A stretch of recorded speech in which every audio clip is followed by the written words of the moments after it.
The Galactic Empire stretched across countless star systems, a monolithic force that had crushed resistance wherever it arose.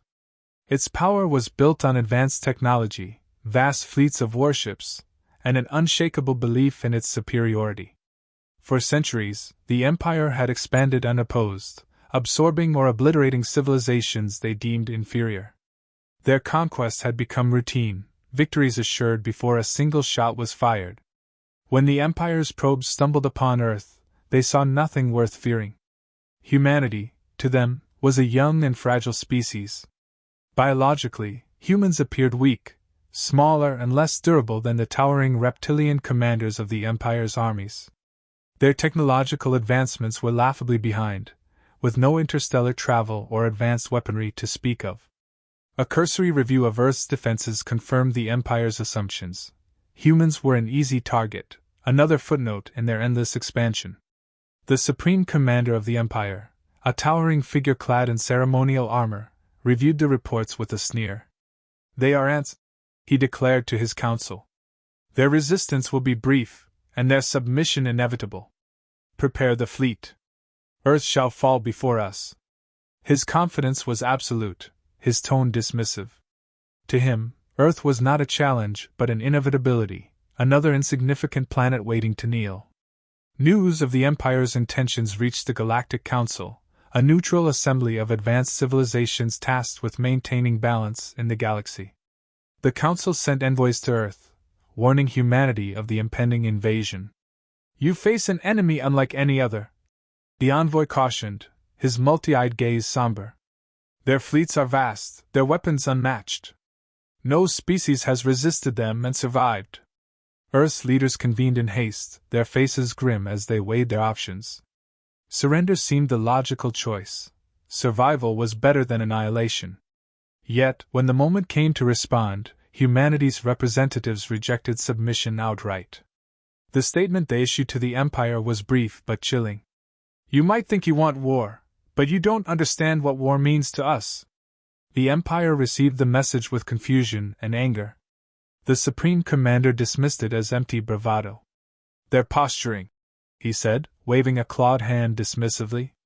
"They'll beg for mercy once they see our strength." Still, the cryptic nature of the response lingered, a splinter of doubt in the minds of some. Determined to prove their superiority, the Empire dispatched scouts to observe Earth more closely. What they found only fueled their contempt. They saw primitive tanks and aircraft, outdated firearms, and armies that seemed to rely more on physical endurance than technological prowess. To them, humanity's reliance on archaic methods of warfare was laughable. Yet, amidst their mockery, the scouts noticed something peculiar. They observed humans training relentlessly, adapting their strategies with an almost obsessive attention to detail. They saw civilians who, though living in peace, spoke with reverence of past wars and the sacrifices of those who had fought. And they noticed a resilience in humans, a defiance that seemed woven into their very being. These observations were dismissed as irrelevant by most within the Empire's leadership. But not by all. Among the neutral Galactic Council was an ambassador who had seen countless species rise and fall under the Empire's tyranny. He spoke in quiet tones to the Supreme Commander, his warning laced with unease. "You underestimate them at your peril," the ambassador said. "Humans are not like the others you've conquered. War is not foreign to them, it is part of their identity. You see fragility, but I see potential. Beware the strength of a species that has learned to thrive in chaos." The Supreme Commander scoffed, unwilling to entertain such doubts. The order to mobilize was given, and the Empire's fleets surged toward Earth, their confidence unshaken. Yet, as they advanced, a subtle tension began to build. The humans had not begged. They had not panicked. Instead, they had issued a warning that would soon prove far more significant than the Empire could have ever imagined. Humanity's response to the Empire's threats was unlike anything the Galactic Empire had encountered. There was no display of military might, no frantic attempt to appease the invaders. Instead, humanity issued an invitation. The Supreme Commander, several high-ranking officials, and a few curious Galactic Council members were summoned to witness what the humans described as A demonstration. Intrigued by the sheer audacity of the gesture, the Supreme Commander reluctantly agreed, confident it would amount to nothing more than desperate theatrics. The event took place in a vast, dimly lit chamber. Humans stood resolute, their expressions neither hostile nor pleading. One of their ambassadors stepped forward, calm and deliberate. "You misunderstand us," the ambassador began. "You see weakness where there is history. You see frailty where there is fire. Today, we show you what war means to us." A screen flickered to life, and the room was engulfed in the sights and sounds of human warfare. The chronicle began with the earliest conflicts, showing vast armies clashing with bronze swords and shields. The siege of Troy played out, brutal and unyielding. Hannibal's campaign across the Alps was recounted with chilling precision, tens of thousands of lives sacrificed in pursuit of a strategic advantage. The Roman legions marched across the screen, their discipline and ruthlessness on full display as they expanded an empire forged in blood. As the narrative progressed, the brutality escalated. Medieval wars came to life, with vivid depictions of sieges that stretched for years. The Crusades showed men fighting and dying in the name of faith, their fervor as destructive as their weapons. Close combat with axes and swords painted a picture of a species willing to endure unimaginable violence to achieve victory. The Industrial Age brought a new level of horror. World War I unfolded in grim detail, from the endless trenches to the first use of chemical weapons. Soldiers marched through mud, shell-shocked and broken, yet still advancing. The screen then shifted to World War II, and the room fell silent as images of entire cities reduced to rubble filled the air. Footage of Hiroshima and Nagasaki drove home the devastating power of nuclear weapons, a reminder that humans had mastered the ability to annihilate entire populations with a single decision. The presentation didn't stop there. It moved into the modern era, showcasing wars fought not with sheer numbers but with cunning and adaptation. The guerrilla tactics of Vietnam, the asymmetric warfare in Afghanistan, the urban battles of Iraq, all of it demonstrated a species that refused to fight by conventional rules. Humans had learned to adapt to their enemies, turning every disadvantage into an opportunity. "This," the ambassador said, as the final images faded, "is what war means to us. We do not wage war for survival alone. We fight for belief, for ambition, for resources, and sometimes for reasons as simple as vengeance. We have fought over borders, ideologies, and even pride. And we have always learned. Every war has made us more resilient, more innovative, and more ruthless." The room was heavy with silence, broken only by the occasional shuffle of uneasy movement from the Empire's officials. The Supreme Commander, who had begun the presentation with an air of disdainful confidence, now sat rigid, his clawed hands gripping the armrests of his chair. "Your history is excessive," he said at last, though his voice lacked the authority it once carried.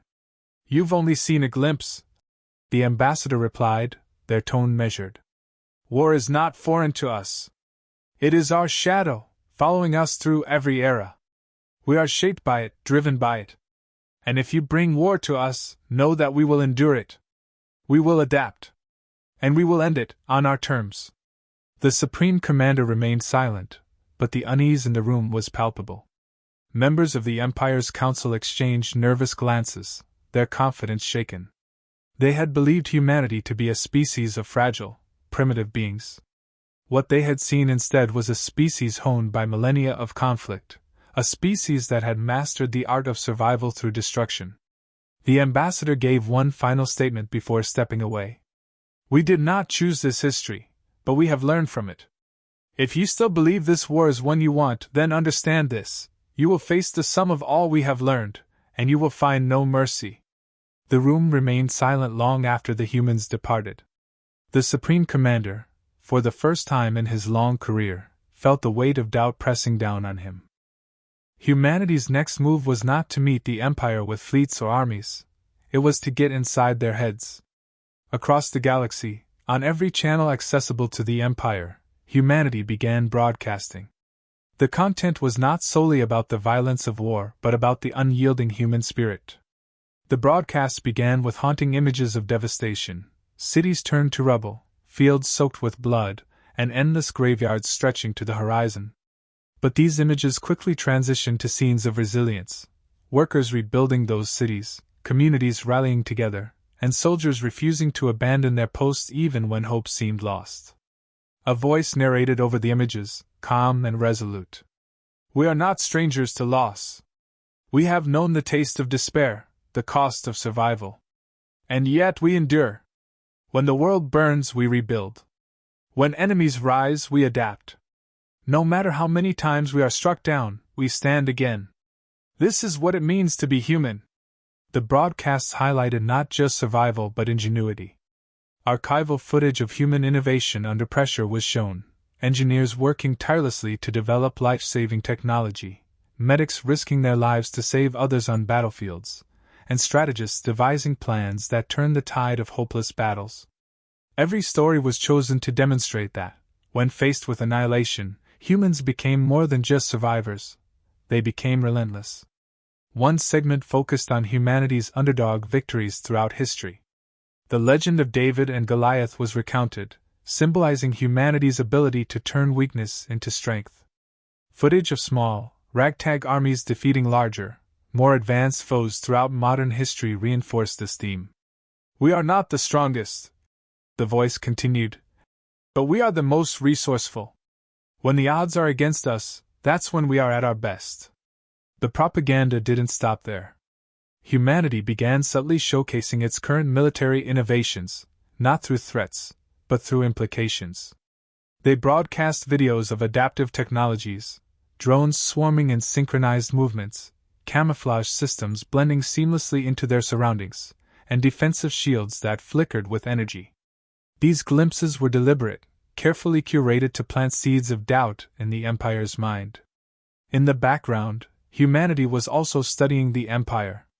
They analyzed every scrap of intelligence, every intercepted communication, every recorded battle. Patterns emerged, and with them, vulnerabilities. Humanity began leaking these discoveries in subtle ways, encrypted broadcasts hinting at countermeasures, diagrams showing weak points in the Empire's armor. The messages were never direct, but they were impossible to ignore. The effect was immediate. Within the Empire, debates broke out among the leadership. Some still clung to their arrogance, insisting that humanity was bluffing, that their primitive technology and flashy propaganda would crumble in the face of real combat. But others were less certain. "They are unpredictable," one general argued during a heated council meeting. "Their history shows an ability to adapt, to innovate under pressure. We cannot rely on our usual strategies." The Supreme Commander listened in silence, his mind weighed down by what he had witnessed. The human's words had lingered with him, their broadcasts replaying in his mind. He finally spoke, silencing the room. "We will test them. A small engagement. If they are bluffing, we will expose it. If not..." He let the sentence hang in the air, unwilling to voice the growing doubt gnawing at him. The order was given, and a contingent of the Empire's fleet was dispatched to Earth's orbit. The force was small by the Empire's standards, yet still vastly superior to anything they believed humanity could muster. The plan was simple: overwhelm and capture. But when the Empire's ships arrived, they were met not with panic but precision. Humanity's fleet was smaller, their ships appearing cobbled together from unconventional designs. Yet the humans didn't engage in standard formation. Instead, they moved unpredictably, using the terrain of space itself to their advantage. The battle began, and the Empire's confidence quickly eroded. Human ships darted in and out of asteroid fields, laying traps and decoys. Their weapons didn't rely on brute force but on precision, exploiting weak points the Empire hadn't even realized existed. The defining moment came when a human vessel, seemingly damaged and retreating, suddenly turned and unleashed a barrage of experimental weapons that disabled the Empire's flagship. The remaining Empire ships, now leaderless and confused, were ambushed by coordinated human squadrons.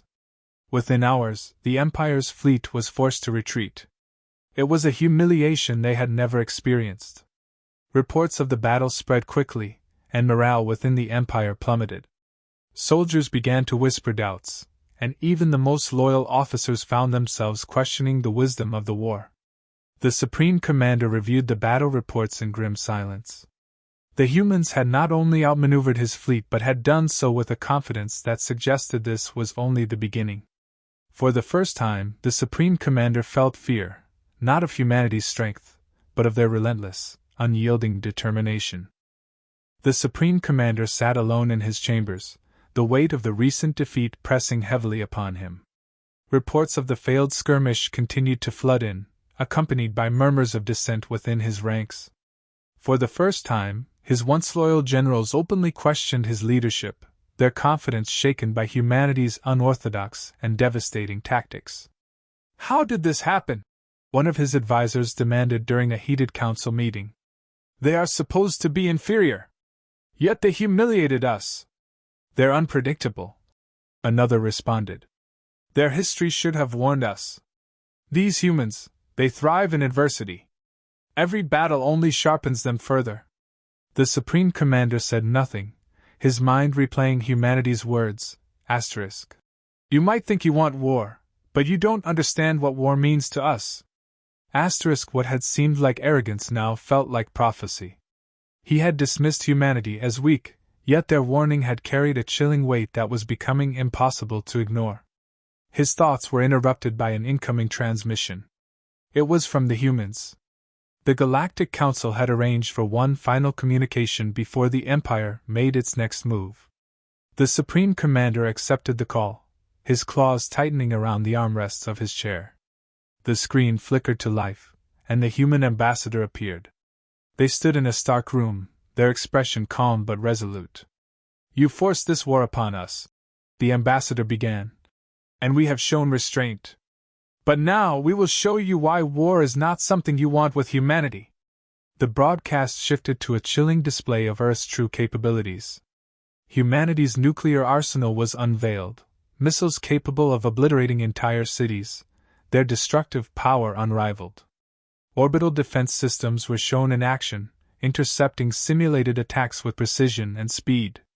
A demonstration of cyber warfare followed, with humans effortlessly breaching complex systems, taking control of digital infrastructure as though it were a game. "Our greatest enemy has always been ourselves," the ambassador continued, their voice steady but ice cold. "We have fought wars that scarred our world, wars that brought us to the brink of extinction. But we survived. We adapted. And now, we have the means to ensure that no one else will ever bring us to that brink again. Imagine what we could do to you." The words hung in the air like a death knell. Within the Empire's council chambers, silence reigned as the reality of humanity's potential sank in. The Supreme Commander stared at the screen, his confidence now utterly shattered. The following day, the Supreme Commander addressed his council. "We cannot win this war," he admitted, his voice heavy with defeat. "Humanity does not fight as we do. They fight with a ferocity and ingenuity that we cannot match. To continue would be to doom ourselves." The decision was made. A formal declaration of the end of hostilities was sent to the Galactic Council, and a peace treaty was negotiated. The Empire agreed to leave Earth untouched, its fleets retreating from human territory under the watchful eye of neutral mediators. For the first time in its history, the Empire had been forced into submission, not by overwhelming force, but by the sheer psychological and strategic dominance of its opponent. As the treaty was signed, the human ambassador delivered a final address to the assembled parties. Their words were calm but carried the weight of centuries of conflict. "We have fought countless wars, not just against others, but against ourselves. War is a lesson we've learned too well. Do not mistake our willingness to defend for a lack of strength. We will protect what is ours, and we will never yield to tyranny. Remember this, should you ever return." The Supreme Commander listened in silence, his pride gone, replaced by a deep respect laced with lingering fear. As the humans ended the transmission, he turned to his advisors. "We have much to learn," he said quietly. "Let humanity's history serve as a warning, and as a reminder of what we could become if we do not change."